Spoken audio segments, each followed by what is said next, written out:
Well, you know, it's only one fight they talking about, and that's Spence. Whenever you're ready, I'm here.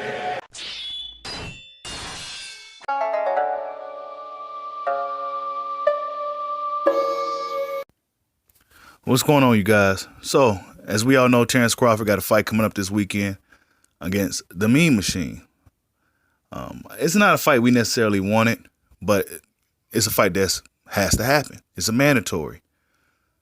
I think a lot of boxing fans forgot, since they've been so busy being boxing politicians and managers, protecting their favorite fighters, that this was a mandatory fight, and he has to do it or he will lose his title. And the reason why he's fighting this mandatory fight is because he couldn't get any of the other champions in the welterweight division in the ring with him to unify. I remember back when Errol Spence won his belt against Kell Brook, he had his mandatory, Carlos Ocampos. Nobody knew who Ocampos was. Nobody was criticizing the opposition. It was Errol Spence's homecoming party, from, winning the world title. He's fighting at home in Texas. And, Ocampos never even fought outside of Mexico. Nobody criticized him. Nobody, we knew what it was. It was a mandatory fight. But when Terence Crawford fights is mandatory, he don't, his mandatory ain't really, who is this guy? They just been shitting on this opponent this whole time. Not knowing or not realizing that this dude is a two-time Olympian, But I seen a few of Terence Crawford's interviews. I seen the Sway Universe one. I seen the Unguarded. Pretty good interviews, man, especially the Unguarded one. Him and Andre Ward are boys, so you could tell it was almost like he was just interviewing a friend. But the Sway Universe one, he said something that really opted me to do this video.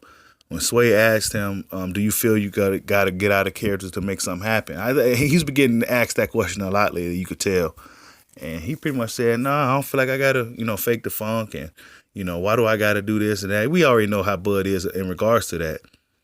And he pretty much said Anthony Joshua don't gotta do it. Manny Pacquiao, Miguel Cotto, Oscar De La Hoya, he named some guys like that. He named those guys. And basically, I disagree with that. They didn't have to do it because they had a strong support system.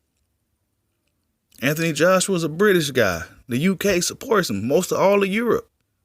Probably a lot of Africa supports Anthony Joshua. He's the man over there. Manny Pacquiao, the Superman of the Philippines. Miguel Cotto, the silent assassin. Don't gotta say nothing. I don't even know if he could talk. The Puerto Rican fans came out every time. You know what I'm saying? Oscar De La Hoya, the Golden Boy. Mexican-American. The Mexican-Americans and the Mexicans rocked with Oscar De La Hoya heavy. He didn't have to talk shit because he had a strong support system. Unfortunately, a lot of the black fighters in America don't have that strong support system. Deontay Wilder is probably one of the few that have a pretty solid support system as far as the African-American community.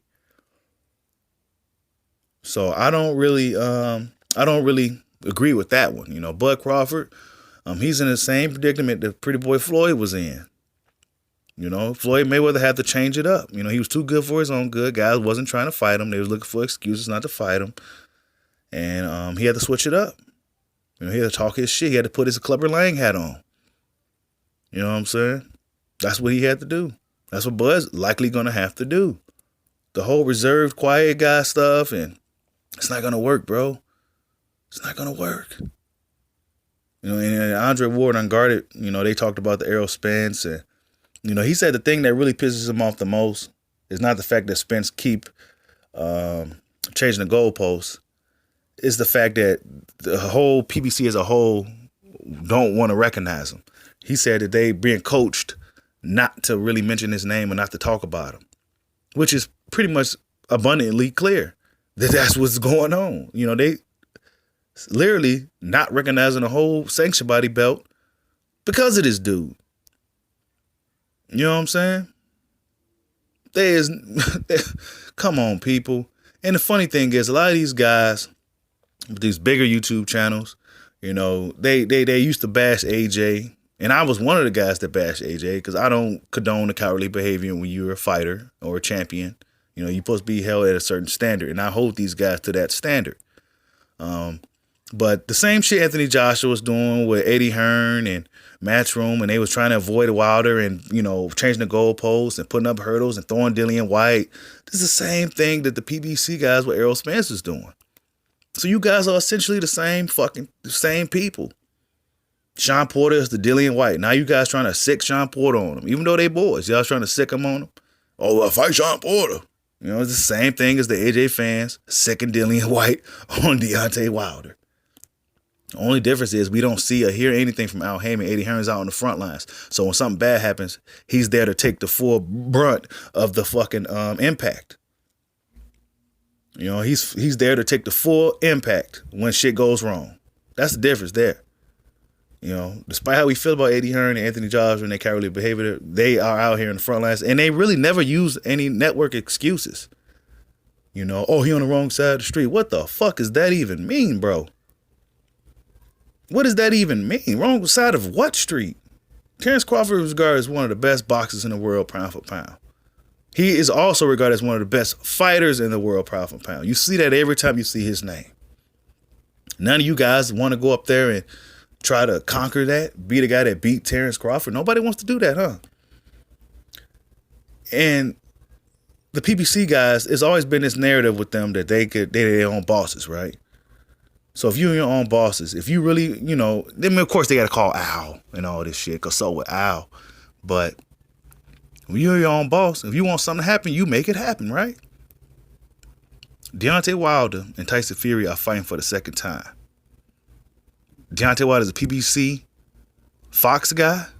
Tyson Fury is an ESPN top-ranked guy, along with Frank Warren or whatever. But they all, you know, together. Two totally different sides of the street, right? But they're fighting for the second time. You know? So this little bullshit narrative, but, you know, these guys, and another thing, too, about the PBC, in regards to them picking their opponents and fighting. Adrian Broner is a perfect example of a guy who really wanted something and he got it, even though I'm sure that they were against it. Because Adrian Broner had a lot of momentum. He had a lot of buzz. He was a showman. He was a needle mover. And he was willing to go up and wait and fight guys like Sean Porter, Paulie, Marcos Maidana. All bad matchups for him. All bigger guys. Sean Porter's a tough night out for anybody. Marcos Maidana's a tough night out for almost anybody. You know, Paulie Malignaggi gave a lot of dudes problems with his hand speed. And let's just be honest, Paulie's pretty tough too. He may not be the hardest puncher, but he's tough. He's tough to put away, and he got some lightning quick hands, and he can box. Adrian Broner took those risks. Why? Because he wanted to. Why? Because he believed in himself. He had the confidence. You know what I'm saying? And he wanted it, and them fights happened. He came up short. A lot of people don't give him credit for taking that risk. Because a lot of fighters today don't like to take risks. They don't. And this is not speaking on every fighter on the PBC roster. It's just a select few. Y'all know who I'm talking about. Where's Keith Thurman? Oh, he broke his nail again. He's going to be out till May or some shit. Danny Garcia, he's fighting Ivan Reddick. Why? What purpose does that serve? What does that do for boxing? Who cares about that fight? This is a guy who lost against Tevin Farmer. No disrespect to Reddick. He lost against Tevin Farmer, bro. He got knocked out by John Molina. Yeah, he beat Devin Alexander at welterweight. So maybe he got an, you know, but what does this fight do? Why isn't Danny Garcia fighting Terence Crawford? You know what I'm saying? What's the holdup? Why is that not happening? Because they don't want it. It's just that simple, people. It's not rocket science. It's not really, I mean, just call shit for what it is. A lot of the bigger boxing channels ain't even talking about this Unguarded interview. It was very good. You know, it was a very good interview. Andre Ward asked some very good questions. Andre Ward is getting real good at this. Being on the other side of things. He's good. He's getting good at it. He's a natural. You know, it's almost like he was interviewing his friend, but it was a real good interview. You know, he said he feel that Bud needs to really, you know, start pushing himself more. I mean, and I feel the same. Bud feels different though. He feels that he don't have to act like a clown. And I do respect that. I understand what he's saying when he said it. You know, when you're watching it, you understand what he mean. You know, he says up to these young fighters that's coming up. He was talking about black fighters because the other guys don't got to do it. You know, the Lomachenkos, the Canelos, they don't got to be all braggadocious and arrogant and cocky and loud. And they don't got to do that. Why? Because they got a strong support system. That's why. That's why, man.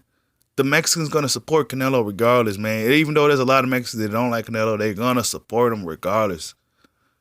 You know what I'm saying? But Bud Crawford don't have that strong support system. So what he's going to have to do, he don't have to go out here and act like Adrian Broner. He don't have to go out here and be braggadocious like Floyd. But what he could do is go out here and act like a bad motherfucker. And I'm the big bad wolf who want to test me.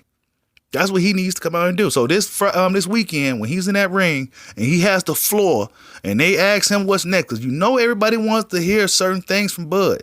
He has to say the right things. He has to stop trying to take the high road and not try to embarrass these guys because he respects them. And I get it. They're your boxing brothers. You don't want to really put them out there in the public like that and make them look like some chumps. But at the same time, bro, they disrespecting you by leaving you out. It's going to be another Mike McCallum situation where it could have been a Fabulous 5, but it ended up being a Fabulous 4. It's going to be another situation like Charlie Burley of him having to fight the Black Murderers role because guys like Sugar Ray Robinson didn't want to give him his fair shake. We never got to see how great Charlie Burley really was. A lot of you guys probably listening probably don't even know who Charlie Burley is. You know what I'm saying?